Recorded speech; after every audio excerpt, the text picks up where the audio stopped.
నమస్కారం. నా పేరు శంకర్రావు. మాది ఆంధ్రప్రదేశ్ ఎన్టీఆర్ జిల్లా పెనుగంచిప్రోలు. ఈరోజు మహారాష్ట్రలో షాంగ్లీ దగ్గర ఆర్డర్ కంపెనీ వాడిది, ఆ కంపెనీ వాళ్ళది డ్రీమ్ ఎల్లో చుట్టానికి వచ్చాము. బాగుంది, పువ్వు చాలా బాగుంది.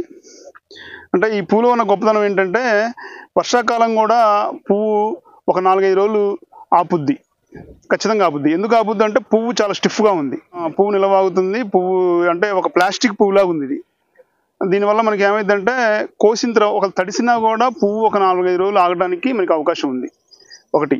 రెండు, తర్వాత బ్రాంచెస్ కూడా బాగున్నాయి, బ్రాంచెస్ చాలా బాగున్నాయి. తర్వాత వీళ్ళు ఏప్రిల్ 20వ తారీఖు వేసారంట. మరి మంచి టెంపరేచర్ ఉన్న టైంలో అప్పుడు వేసి ఇప్పుడు దాకా ఈ మొక్కలు బతికి ఈ స్టేజ్కి వచ్చిందంటే ప్రతికూల పరిస్థితుల్లో కూడా ఈ తోట ఖచ్చితంగా మనం పండించగలం, దాంట్లో డౌటే లేదు.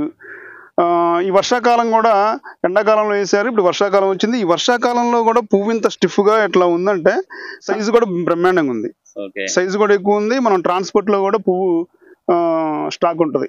కలర్ కూడా థిక్ కలర్, పువ్వు ప్లాస్టిక్ పువ్వులాగా ఉంది.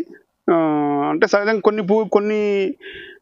కొన్ని ఎల్లో పువ్వులు ఎలా ఉంటాయంటే తడిస్తే ఊపిన డ్యామేజ్ అయిపోతాయి, డ్యామేజ్ అవ్వదు, ఖచ్చితంగా డ్యామేజ్ అవ్వదు, దాంట్లో సమస్య లేదు.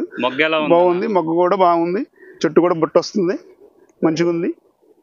పడిపోయిన చెట్లు కూడా మళ్ళీ ఏరు పోసుకొని దాన్ని దానికి మళ్ళీ ఒక చెట్టులాగా దానికి బ్రాంచెస్ వస్తున్నాయి.